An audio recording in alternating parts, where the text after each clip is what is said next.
આગામી 7 અને 8 માર્ચના રોજ જે આ નગરસેવકો છે એ નગરસેવકો સિક્કિમના પ્રવાસે જઈ રહ્યા છે, જેની એક દરખાસ્ત સ્થાયી સમિતિમાં મંજૂર કરવામાં આવી.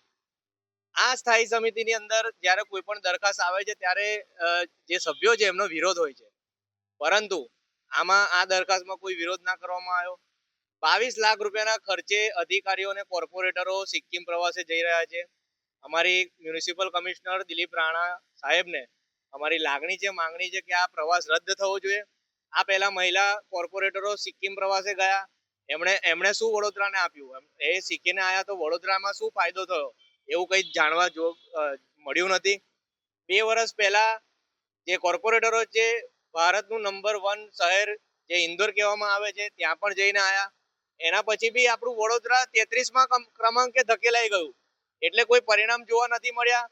તો પ્રજાના વેરાના જે રૂપિયા છે એ રૂપિયા આવી રીતના વેડફવા ના જોઈએ એવી અમારી વિશ્વ હિન્દુ યુવા સાંસ્કૃતિક સંગઠનની માંગ છે. જો આ રદ કરવામાં નહીં આવે તો ઉગ્રમાં ઉગ્ર આંદોલન કરીશું.